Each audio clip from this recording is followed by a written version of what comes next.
여호와께서 모세와 아론에게 말씀하여 이르시되 이스라엘 자손에게 말하여 이르라. 육지의 모든 짐승 중 너희가 먹을 만한 생물은 이러하니 모든 짐승 중 굽이 갈라져 쪽발이 되고 새김질하는 것은 너희가 먹되 새김질하는 것이나 굽이 갈라진 짐승 중에도 너희가 먹지 못할 것은 이러하니 낙타는 새김질을 하되 굽이 갈라지지 아니하였으므로 너희에게 부정하고 사반도 새김질은 하되 굽이 갈라지지 아니하였으므로 너희에게 부정하고 토끼도 새김질은 하되 굽이 갈라지지 아니하였으므로 너희에게 부정하고 돼지는 굽이 갈라져 쪽발이로되 새김질을 못함으로 너희에게 부정하니 너는 이러한 고기를 먹지 말고 그 주검도 만지지 말라. 이것들은 너희에게 부정하니라. 물에 있는 모든 것 중에서 너희가 먹을 만한 것은 이것이니 강과 바다와 다른 물에 있는 모든 것 중에서 지느러미와 비늘 있는 것은 너희가 먹되 물에서 움직이는 모든 것과 물에서 사는 모든 것 곧 강과 바다에 있는 것으로서 지느러미와 비늘 없는 모든 것은 너희에게 가증한 것이라. 이들은 너희에게 가증한 것이니 너희는 그 고기를 먹지 말고 그 주검을 가증히 여기라. 수중 생물의 지느러미와 비늘 없는 것은 너희가 혐오할 것이니라. 새 중에 너희가 가증히 여길 것은 이것이라. 이것들이 가증한즉 먹지 말지니 곧 독수리와 솔개와 물수리와 가리와 말똥가리 종류, 까마귀 종류와 하조와 타흐마스와 갈매기와 샘의 종류, 올빼미와 가마우지와 부엉이와 흰 올빼미와 사다새와 너새, 황새와 백로 종류와 오디새와 박쥐니라.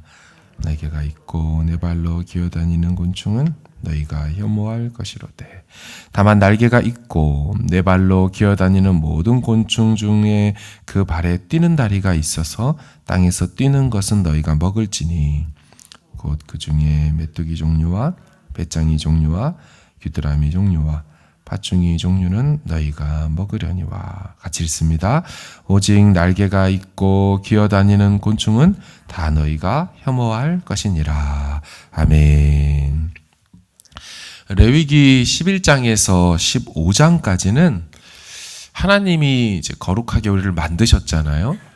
근데 그 거룩을 어떻게 유지하고 또 거룩을 어떻게 보호할 수 있을까에 대한 이야기들이 나와 있습니다. 그것이 오늘 본문에 보면 우리 일상생활에 빼놓을 수 없는 이제 음식물을 먹는 것과 관련해서 어떻게 하면 거룩을 잃지 않고 또 어떻게 하면 거룩을 잃어버려서 부정하게 되는지를 설명하는 것이죠. 먹으면 부정하게 되는 것과 먹어도 정함을 잃지 않는 음식을 구분해 줍니다. 자, 크게 4개의 카테고리로 설명을 합니다. 육지, 물속, 하늘, 땅의 곤충. 이 4가지죠. 육지와 물, 하늘, 땅의 곤충. 자, 해당 내용을 요약을 하겠습니다. 육지에 사는 피조물 중에 먹어도 되는 짐승은 이 쪽발이 된 짐승입니다. 그러니까 굽이 갈라져서 쪽발로 되어 있고, 그리고 되새김질을 하는 음식은 먹을 수가 있다고 했습니다. 갈라진 굽을 가진 쪽발, 되새김질, 이 2가지 둘 다 있어야만 먹습니다. 어느 한쪽만 되고 한쪽이 안 된다? 그거 먹으면 거룩을 잃는다. 이렇게 말씀해 주셨어요. 그들의 주검도 시체에도 손도 대지 못하도록 하나님 말씀하셨습니다. 하나님은 또 친절하게도 헷갈리지 않도록 애매한 것은 따로 써놓으셨죠. 낙타. 이거 새김질은 하지만, 되새김질을 하지만 굽이 갈라져 있지 않아. 그걸 먹으면 안 돼. 사반. 이거 먹으면 안 돼. 근데 사반이 우리 안 들어본 말이죠. 이 히브리 발음을 샤반을 그대로 발음을 적어놔 버린 겁니다. 이제 사실 번역자들이 그렇게 적어 놓을 때는 특정할 수 있는 동물의 매칭이 안 되니까 애매한 것들은 그냥 이름을 확 그대로 적어버리는 경우가 있습니다. 뜻은 민첩한 자, 숨어있는 자 이런 뜻을 가져요. 그래서 일반적으로는 바위 속에 사는 그러니까 틈에 사는 바위 너구리라고 알려져 있습니다. 접근이 어려운 바위 틈에 살고 있는 모피 동물이라고 되어 있죠. 시편에서는 이 단어를 너구리라고 번역을 해놨어요. 어쨌든 그 바위 너구리 먹으면 안 돼. 토끼 먹으면 안 돼. 돼지 먹으면 안 돼. 돼지도 발굽이 쪽발이잖아요. 쪽발 먹어봐서 아시죠? 쪽발인데 새김질을 못하는 동물이니까 먹으면 안 돼. 자, 두 번째입니다. 물속에 사는 것 중에 기준은 어떻게 될까요? 지느러미가 있고 비늘이 있으면 먹어도 됩니다. 하지만 둘 중에 하나라도 없으면 먹으면 정결을 잃어버리게 되죠. 그러면 지느러미와 비늘이 없는 이 강과 바다에 사는 이 못 먹는 실제 어류들은 뭘까요? 오늘 성경에는 목록이 나와 있질 않습니다. 그냥 지느러미 없고 비늘 없으면 먹지 마. 근데 이제 주석이라든지 내용을 좀 찾아보면 이런 거 우리가 못 먹습니다. 상어, 고등어, 복어, 장어, 조개, 문어, 전복이고 장어고 먹을 수가 없어요. 먹어도 되는 건 뭘까? 우리 스네퍼, 잉어, 향어나 붕어류 이런 것들은 먹을 수가 있었더라고요. 제가 말씀 준비하는데 슬슬 아쉬운 것들이 나오기 시작했습니다. 야, 내가 고대 이스라엘 사람이었으면 돼지고기, 토끼고기, 고등어, 장어, 복어, 전복, 조개 다 좋아하는 건데 다 못 먹겠더라고요. 이방인인 것이 살짝 다행이다 이런 생각까지 들었습니다. 자, 세 번째입니다.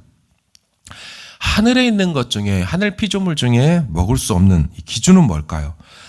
우리 13에서 19절을 보시면 기준이 나와 있질 않습니다. 이건 또 먹지 말아야 될 목록 20가지를 쫙 나열해 놓은 상태입니다. 독수리, 솔개, 물수리, 말똥가리 종류, 까마귀 종류, 타조, 타흐마스. 야, 이것도 어렵죠. 이것도 아까 샤반처럼 히브리 발음을 그대로 적어 놓은 거예요. 그 뜻이 뭐냐? 맹렬하다, 찢고 핥히다. 자, 이런 뜻으로 보아 아마 매나 올빼미에 속하는 이 맹금류과에 있는 그런 동물을 새를 얘기하는 것 같습니다. 그 외 갈매기, 새매 종류, 올빼미, 가마우지, 부엉이, 흰 올빼미, 그다음에 사다새라는 게 나와요. 이 사다새도 잘 못 들어봤죠? 이것도 번역이 어려워서 어떤 영어 번역에서는 펠리컨이라고 합니다. 펠리컨. 혹은 벌처, 독수리, 아니면 호크, 매, 사막 올빼미. 좀 특정하기가 어렵습니다. 그 다음 나오는 새가 이제 너새입니다. 너새. 이 너새가 뭘까요? 이브리 발음으로는 라함인데 이게 사랑하다라는 말에서 파생된 말로 새 이름을 졌어요. 왜 그런고? 이 새는 한번 짝을 지으면 헤어지지 않는 것으로 알려져서 그렇게 이름이 지어졌습니다. 번역으로는 콘돌, 물수리, 솔개 등으로 번역을 했습니다. 그 다음에 황새, 백로 종류가 있고요. 오디새도 나옵니다. 오디새가 뭡니까? 개똥집박이과에 속해 있는 새로 나무에 붙어서 딱따구리 같죠? 그 안에 구멍 난 거에 알을 낳거나 그 안에 새를 기르거나 뭐 이렇게 합니다. 또 똥을 근데 이제 둥지에다 그냥 싸버리는, 보통 새들이 그렇지 않잖아요. 밖에다가 이를 보는데 자기 둥지에 똥 싸고 생활 습성이 비위생적인 새로 알려져 있습니다. 오디새. 그리고 마지막으로 박쥐가 20번째입니다. 기준은 나와 있지 않지만 20가지 새 종류를 쭉 보면 한 가지 특징이 들어옵니다. 모두 다 맹금류과에 속해 있는 새들이라는 거예요. 식물이나 곡물을 먹지 않고 주로 다른 새들을 사냥해서 고기를 뜯어먹는 새들이죠.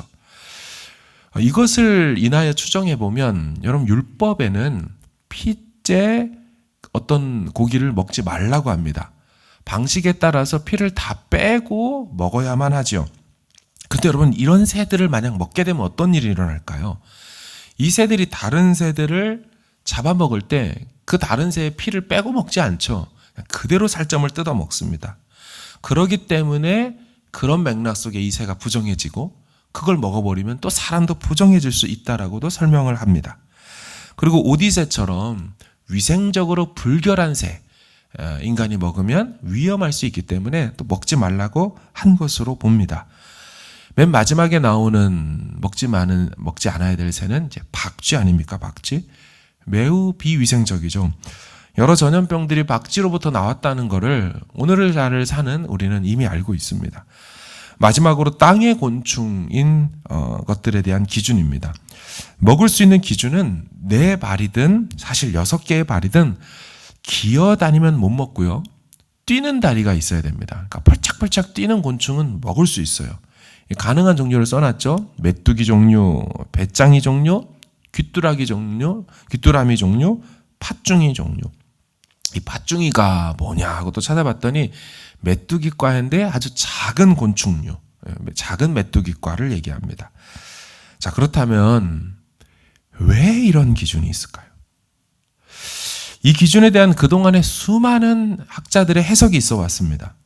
제가 잠시 지금 설명드리는 중에도 핏째 먹는 해들이 있어서 혹은 비위생적인 짐승이라서 먹지 말아라 라고 해석하는 방식이 있습니다. 또한 돼지 같은 경우 왜 먹지 말라고 했을까? 자신이 먹는 거에 비해서 인간에게 주는 고기의 양이 훨씬 적은 게 돼지입니다. 소는 반대로 그렇지 않고요. 그러니까 돼지를 인간이 그들이 키우다 보면 어마어마한 걸 먹여야 되다 보니 거덜나니까 아예 먹지 말라. 그래서 부정하다고 했다. 이런 경우 부정의 기준은 인간을 위한 기준이다. 근데 어떤 신학자들이 제안한 기준들도요, 모든 상황들을 만족할 만하게 설명해내지 못합니다. 여러분, 아까 이 박쥐를 새에다가 넣었잖아요? 근데 오늘날은 박쥐를 새에다 넣어야 돼요? 아니면 새끼를 낳아 젖을 먹이니까 이 포유류에 넣어야 돼요? 약간 애매하죠. 고대 사람들의 동물학에 대한 지식으로도 분류한 게 없지 않습니다. 아까 말했던 토끼, 그 다음에 사반, 낙타, 새김질을 한다고 했지만 오늘날 동물학에서는 사실은 새김질 안 합니다. 토끼도 되새김질 안 해요. 소 같은 경우 위에서 이렇게 해서 새김질하지 낙타도 새김질을 하지 않아요. 왜 그럼 새김질을 했을까라고 분류했을까? 이제 그들 눈에는 이제 흉내를 낼 수가 없는데 먹을 때 여러분 낙타 가만히 있으면 어떻게 해요? 이러고 있죠. 이러다 보니까 이게 새김질을 한다고 생각을 한 거죠. 그러니까 이것을 나눈 기준이 엄청나게 정확한 동물학 기준이나 모든 것을 포괄할 수 있는 딱 기준이 있는 게 아니에요. 이런 경우 성경 해석은 그 위로 올라가야 됩니다. 무슨 얘기냐? 여러분, 음식을 통하여서 정하고 부정을 구별하고 거룩하다, 거룩하지 않다. 내 백성이다, 내 백성이 아니다. 이걸 나눴어요. 그들은 수많은 문화 속에, 다문화 속에, 이방 문화 속에 살아가야 될 사람들 아닙니까? 그런 사람들 속에서 음식을 먹는 거는 오늘날도 우리 김치 먹으면 한국 사람 정체성 나오죠. 그렇죠? 커리 먹으면은 인도 사람 정체성 나오는 것처럼 하나님의 백성, 돼지고기를 안 먹는 걸 보니 얘 하나님 백성이구나. 이들의 하나님은 여호와구나. 를 구별하게 했죠. 그 대표적인 예가 다니엘 시대 아니겠습니까? 음식을 뭐든지 다 먹게 함으로 그때 당시 말고기도 먹이고 부정한 음식들을 먹어서 이들이 이스라엘 백성이인지 바벨론 사람인지를 다 흩어버려서 섞여버리게 하려는 느부갓네살의 의도가 있었던 거죠. 마찬가지로 이게 진짜 정하고 이건 진짜 더럽고 그 개념이 아니라는 거예요. 우리 삶의 피부로 와닿고 살아가는 이 음식이라는 문제 앞에서 세상 사람들과 구체적으로 구별되어야 된다. 다시 말하면 우리 삶의 구석구석의 모습들이 실제로 세상 사람들과 구별됨을 나타내야 된다. 이제 그렇게 원리를 도출할 수 있습니다. 또 한 가지는 여러분 아이들이 예를 들면 따지는 거죠. 아빠, 이거 왜 하면 안 됩니까? 왜 이거 못하게 해요? 아빠가 하지 말라는 거니까. 저희 집 핸드폰 안 사준단 말이죠. 친구들은 다 핸드폰을 갖고 이제 뭐 다닙니다. 왜 우리 집은 안 사주냐는 거예요. 근데 제가 딱 말하죠. 아빠가 하지 말라는 거야. 여러분, 이렇게 말할 수 있는 분위기는 아버지 말씀이 집에서 법이 될 때 가능한 분위기죠. 그렇죠? 마찬가지입니다. 왜 돼지를 못 먹나요? 왜 토끼 못 먹고 조개, 장어, 고등어 못 먹습니까? 할 때 하나님이 먹지 말라고 하셨으니까. 절대 권위에 대해 묻고 따짐이 없는 자세입니다. 이유 없이.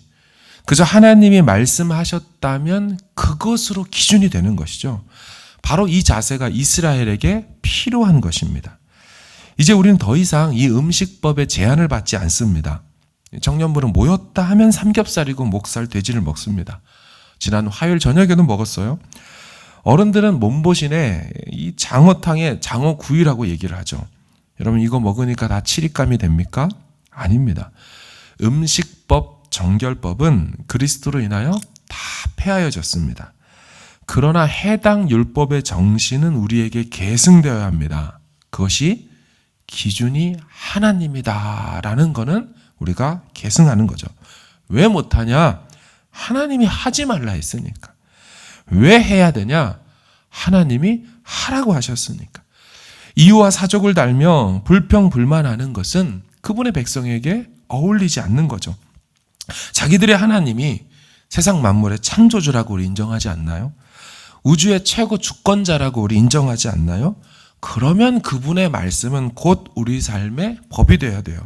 그분의 백성이라면 오롯이 순종해야 되고 자신들의 하나님을 대하는 그 백성들의 응당하고 마땅한 자세는 예 알겠습니다 주님이라고 예스하고 따르는 거지 왜 토끼는 안 됩니까? 뭐 안 됩니까? 할 수 없다는 거죠.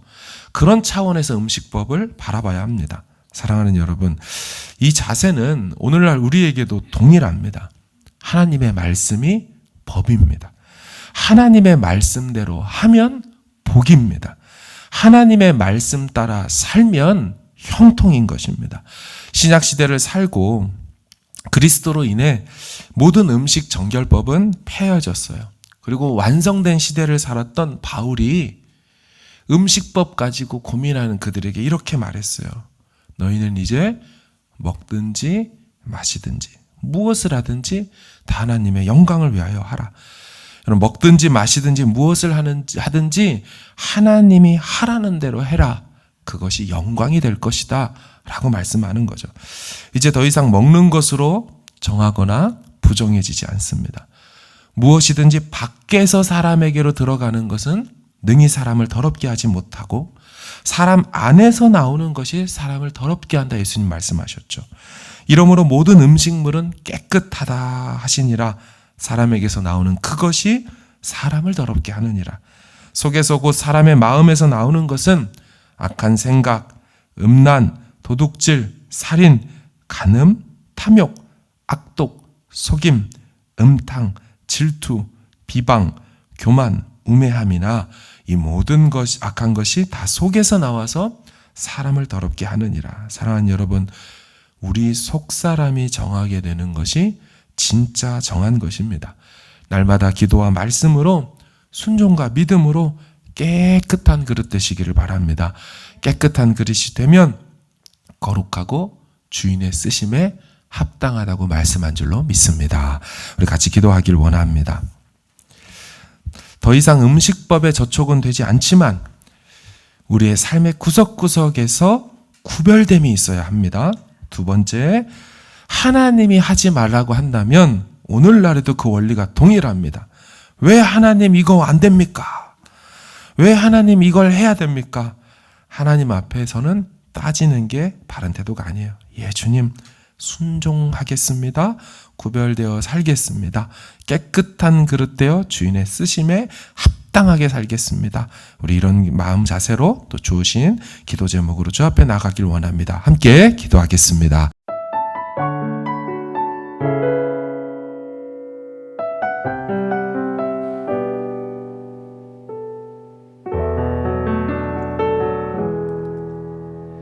예수 나의 좋은 치료자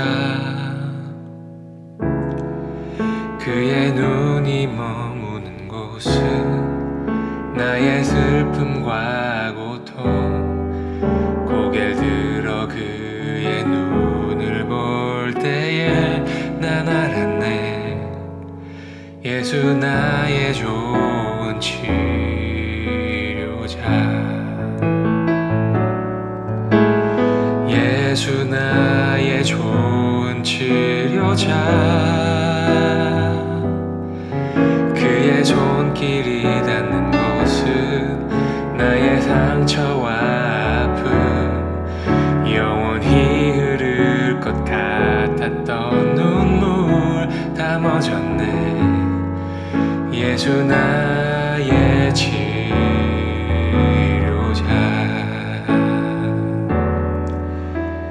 나 노래하리라. 전한 나를 돌아보신 구세주를 찬양해. 하늘 닿는 곳까지 내 손 들리라. 예수 나의 치료자. 예수 나의 좋은 치료자. 그의 손길이 닿는 곳은 나의 상처와 아픔, 영원히 흐를 것 같았던 눈물 다 멎었네. 예수 나의 치료자. 나